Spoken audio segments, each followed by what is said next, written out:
औज़ुबिल्लाहिमिनश्शैतानिर्रजीम बिस्मिल्लाहिर्रहमानिर्रहीम सल्लल्लाहु अला हबीबिही मुहम्मदिन व आलिहि व सहबिही वसल्लम। अस्सलामु अलैकुम। एक बहन ने दुरूद इब्राहिमी पढ़ने का जो मुशाहिदा अपनी ज़िंदगी का बताया है, बड़ा ही खूबसूरत मुशाहिदा है। वो बहन कहती हैं कि मैंने दुरूद इब्राहिमी को काफ़ी अरसे से पढ़ना स्टार्ट किया हुआ है। जब मैंने स्टार्ट किया था तो उस वक्त मैं 500 मरतबा दुरूद इब्राहिमी रोज़ाना पढ़ती थी, और फिर जब मुझे उसके मुआज़ात नज़र आ रहे थे और जो मेरी ज़िंदगी में दुरूद इब्राहिमी पढ़ने की वजह से चेंजेस आ रहे थे तो मैंने तादाद बढ़ा दी। लेकिन जब से मैंने स्टार्ट किया था 500 मरतबा, तो मैं काफ़ी तवज्जो से, मोहब्बत से, अदब से और बड़े यकीन और जस्तजू से पढ़ती थी। मुझे कोई भी दिन ऐसा याद नहीं कि जब मैंने दुरूद इब्राहिमी को तवज्जो से ना पढ़ा हो, बल्कि हर दिन ही मैं खूबसूरत तरीके से और मोहब्बत से पढ़ती थी। कोई भी ऐसा दिन नहीं था कि जब मैं दुरूद इब्राहिमी तवज्जो से ना पढ़ूं। इसी तरह करते करते मैंने दुरूद इब्राहिमी को पढ़ रही थी, बचपन ही से पढ़ रही थी। तो अल्लाह ताला ने मेरी ज़िंदगी पर ऐसे करम किया कि जब मैं कॉलेज को पहुंची थी, जब मैं कॉलेज में पढ़ती थी, तब भी मैंने दुरूद इब्राहिमी को पढ़ना नहीं छोड़ा था। और एक दिन मैंने ख्वाब में देखा था हज़रत मोहम्मद सल्लल्लाहु अलैहि वसल्लम की ज़ियारत इस तरह हुई कि आसमान पर खाना काबा होता है और फिर रोज़ा रसूल भी होता है, और फिर मैंने देखा था कि दुरूद इब्राहिमी भी बड़े खूबसूरत अल्फाज में लिखा होता है। जिस कलर में सोना होता है, सोने ही के रंग में दुरूद इब्राहिमी आसमान पे लिखा होता है।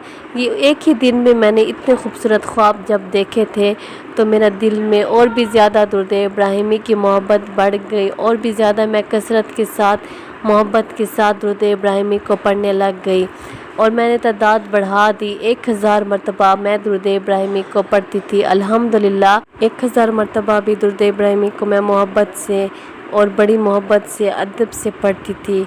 ऐसे नहीं कि तेज़ी के साथ बस जल्दी जल्दी जान छुड़ाऊँ, बल्कि बड़े अदब से और मोहब्बत से पढ़ती थी।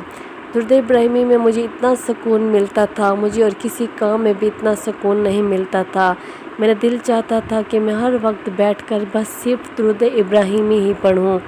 जब मैं कॉलेज में पढ़ती थी तो अल्लाह ताला ने दुरूद इब्राहिमी पढ़ने की वजह से मेरी ज़िंदगी में भी मुआज़ात करते गए। ऐसा हुआ कि मुझे टीचर जो भी पढ़ाती थी, मैं आसानी से उसी वक्त जो टीचर मुझे पढ़ाती थी मेरे दिमाग में बैठ जाता था, वो लेक्चर मुझे याद हो जाता था और मुझे भूलता भी नहीं था। और सबसे बड़ा मुआज़ा तो ये हुआ, और फिर जो मेरी ज़िंदगी में जो भी असल ज़िंदगी में जो होने वाला था, उससे कुछ दिन पहले ही मुझे ख्वाब में जो कुछ मुझे नज़र आ जाता वो असल ज़िंदगी में भी वही होता। और ये सब दुरूद इब्राहिमी पढ़ने ही की वजह से हो रहा था कि जो भी मेरी ज़िंदगी में जो भी मामलात होते, जो नए मामलात होते थे, जो नई बातें होने वाली होती थी, वो मुझे ख्वाब में नज़र आ जाती, और मेरी ज़िंदगी में इतना सुकून आ गया। अल्हम्दुलिल्लाह मिरेकल्स आ रहे थे।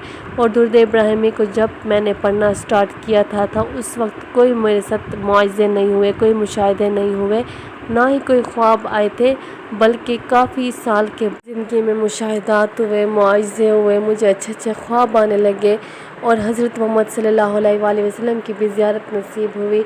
वो कोई भी दिन ऐसा नहीं था कि जिस दिन मुझे हज़रत मोहम्मद सल्लल्लाहु अलैहि वसल्लम की ज़ियारत नसीब ना हो। बस हर दिन ही मुझे खूबसूरत ख्वाब आते थे, जो मिरेकल मैं सुनती थी, जो मुआज़ात लोगों के बारे में सुनती थी, लोगों की ज़िंदगी के बारे में, वही मुआज़ात, वही मिरेकल मेरी अपनी ज़िंदगी में हो रहे थे वाकई में। और ये बातें सच हैं। इस बातों को वो ही यकीन कर सकते हैं जो दुरूद इब्राहिमी का विर्द करते हैं, जो दुरूद इब्राहिमी को पढ़ते हैं, जो दुरूद इब्राहिमी को दिल से, लगन से और मोहब्बत से पढ़ते हैं, और जिनके साथ ये मुआज़ात हो चुके हैं, मिरेकल होते हैं, जिनकी परेशानियां ख़त्म होती हैं, वो इन बातों को जान सकते हैं। दूसरी जो मिरेकल स्टोरी है वो एक भाई की है जो दुरूद रहमत का विर्द किया करते थे, सल्लल्लाहु अला मुहम्मद सल्लल्लाहु अलैहि व आलिहि वसल्लम। वो भाई कहते हैं कि मैं रोज़ाना रात को 1000 मरतबा दुरूद रहमत का विर्द किया करता था। बस मेरा यही मामूल था, सुकून से और अदब से करता था। एक दिन ऐसा हुआ कि रात के बीच में मेरी तबीयत बहुत ज़्यादा ख़राब हो गई, इतनी ज़्यादा ख़राब थी कि मुझे समझ नहीं आ रहा था कि मेरे साथ क्या हो रहा है। सब घर वाले परेशान थे और मुझे हॉस्पिटल लेकर गए, इमरजेंसी लेके गए, اور ڈاکٹرز نے کہا کہ اس کی طبیعت اس قدر خراب ہے کہ یہ شخص کومے میں ہی نہ چلا جائے۔ تو کافی گھر والے پریشان تھے، بہت زیادہ پریشان تھے، ڈاکٹر خود بھی پریشان تھے کہ اچانک اس کے ساتھ کیسے ایسے مسئلہ ہو گیا۔ حالانکہ سب کچھ ٹھیک تھا، لیکن کچھ ٹائم کے بعد بس ایسا ہوا، گھر والوں کا رونا دھونا تھا۔ اور ڈاکٹرز جب گھر والوں کے پاس آئے تو انہوں نے کہا کہ الحمدللہ آپ کا بچہ اب ٹھیک ہے اور یہ کومے میں بھی نہیں گیا۔ تو آخر کیا وجہ ہے؟ جب گھر والوں نے مجھ سے پوچھا تو میں نے کہا کہ کچھ بھی وجہ نہیں۔ تو ڈاکٹرز نے کہا کہ آپ کیا چیز ایسی پڑھ رہے تھے جس کی وجہ سے آپ کومے میں جانے سے بچ گئے؟ تو میری زبان پر بے ہوشی میں بھی درود رحمت ہی تھا، جو میری عادت بن چکی تھی کہ میں درود رحمت ہر وقت پڑھتا رہتا ہوں۔ تو اس وجہ سے بے ہوشی کی حالت میں درود رحمت ہی پڑھ رہا تھا کہ اللہ تعالیٰ نے میرے ساتھ اتنا بڑا معاوضہ کیا اور مجھے کومے میں جانے سے میں بچ گیا۔ الحمدللہ یہ سب درود پاک کے میریکلز ہیں، چاہے درود ابراہیمی ہے، چاہے درود خضری ہے، چاہے درود رحمت ہے، چاہے جون سا بھی درود پاک ہے۔ پاک کا صیغہ خوبصورت ہے، اب جون سا بھی درود شریف پڑھتے ہیں بس اس کو محبت سے پڑھیں، لگن سے پڑھیں۔ میں ہر ویڈیو میں کہتی ہوں کہ درود پاک لاکھوں کی تعداد نہیں بھی پڑھ سکتے تو آپ بے شک 313 مرتبہ بھی پڑھتے ہیں، لیکن ایسے پڑھیں کہ لاکھوں کی تعداد کو بھی پیچھے چھوڑ دیں۔ اپنی پوری توجہ رکھیں، پورے دھیان سے، محبت سے، ادب سے پڑھیں، یہاں تک خیال رکھیں کہ جب آپ درود پاک پڑھتے ہیں تو آپ کے پاؤں میں جوتے بھی نہ ہوں۔ جب کھڑے ہو کر بھی پڑھتے ہیں یا کسی جگہ اگر آپ کچن میں بیٹھ کر کام کرتے ہیں اور ویٹ کر رہے ہوتے ہیں کسی کام کا تو آپ جوتے اتار کر وہیں پر بھی پڑھ سکتے ہیں۔ اتنا ادب رکھیں تو آپ درود ابراہیمی کے جو فضائل اور برکات اپنی زندگی میں پائیں گے، تب بھی آپ کو یقین ہوگا کہ جو میریکل ہم سنتے ہیں لوگوں کی زندگیوں کے بارے میں اور جو ہمیں بار بار درود پاک پڑھنے کا کہتے ہیں، واقعی میں درود شریف میں ایسا کچھ ہے جو اللہ تعالیٰ خود بھی پڑھتے ہیں، فرشتے بھی پڑھتے ہیں اور ہم انسانوں کو بھی بار بار کہتے ہیں۔ مصیبت کا نچوڑ ہے، ہر جادو کا خوبصورت علاج ہے، درود ابراہیمی ہے۔ درود ابراہیمی سے آپ کے لیے سب جادو ختم ہو جائیں گے، سب بندشیں ختم ہو جائیں گی، سب رکاوٹیں ختم ہو جائیں گی۔ اللہ تعالیٰ آپ کی زندگی میں خود ایسے مشاہدات کریں گے، ایسے معجزات کریں گے کہ آپ خود حیران ہو جائیں گے۔ بس درود ابراہیمی کو اپنے مطلبوں کے لیے، اپنے کاموں کے لیے نہ پڑھیں، بلکہ جس ہستی کو حق ہے انہی کی محبت میں پڑھیں۔ اور آپ پریشانیاں ڈسکس بھی نہیں کریں گی، اپنے پریشانیوں کو سامنے بھی نہیں رکھیں گی اور درود ابراہیمی پڑھیں گی، تب بھی آپ کے جو دل کے آنسو ہوں گے، جو دل کی باتیں ہوں گی، وہ حضرت محمد صلی اللہ علیہ وآلہ وسلم کے پاس ضرور جائیں گی۔ محبت سے پڑھیں گے اتنے زیادہ آپ کو فوائد ملیں گے۔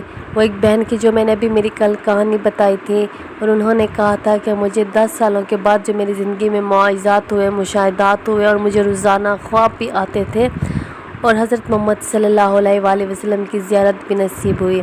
الحمدللہ جو باتیں اللہ تعالیٰ کہتے ہیں وہ سچے ہیں، جو اللہ تعالیٰ کی ہوئی بات ہے وہ سب سچی ہیں۔ آپ درود شریف کو پڑھیں اور کبھی بھی نہ چھوڑیں، بس درود شریف کے دامن کو پکڑ کے رکھیں۔ کھانا کھانا تو چھوڑ دیں لیکن درود شریف کو پڑھنا نہ بھولیں، اور رات کو سونے سے پہلے جو آپ نے تعداد مقرر کر رکھی اپنی زندگی میں اسی کو عمل کر کے سوئیں۔ آپ کی زندگی کے جتنے بھی دکھ ہیں، جتنی بھی باتیں ہیں جو آپ کو تکلیف دیتے ہیں، جو آپ کو پریشانیاں دیتے ہیں، جو آپ کو غم دیتے ہیں، وہ آپ کسی سے بھی مدد کے لیے ایک سے نہ کہیں کہ ہمیں یہ پریشانی ہے، یہ غم ہے، بلکہ سارا دن بھی آپ روتے ہیں تو اپنی چھوٹی چھوٹی بات آپ حضرت محمد صلی اللہ علیہ وآلہ وسلم کی بارگاہ میں پہنچائیں، اپنے اللہ کو بتائیں، بار بار اپنے اللہ کے سامنے روئیں، حضرت محمد صلی اللہ علیہ وآلہ وسلم کی بارگاہ میں اپنی باتیں پہنچائیں۔ انشاءاللہ آپ کے دل کو سکون بھی ملے گا کہ آپ نے اپنے غم کسی کے ساتھ شیئر کیے ہیں اور آپ کو 100% آپ کی مدد بھی ہوگی۔ جو آپ کو تکلیف دے رہا ہوگا اللہ تعالیٰ سب دیکھ رہے ہیں، جو بھی آپ کو تکلیف دیتا ہے تو آپ اپنے غم، اپنے آنسو اللہ کو بتائیں، کسی کو نہ بتائیں، چاہے سامنے والا آپ کا کتنا بھی ہمدرد کیوں نہ ہو، صرف اللہ تعالیٰ کو بتائیں۔ انشاءاللہ آپ کی زندگی میں ضرور میریکلز ہوں گے، اپنے اللہ پہ بلیو کیجئے گا انشاءاللہ۔ صلی اللہ علیہ حبیبہ محمد وآلہ وصحبہ وسلم۔ السلام علیکم۔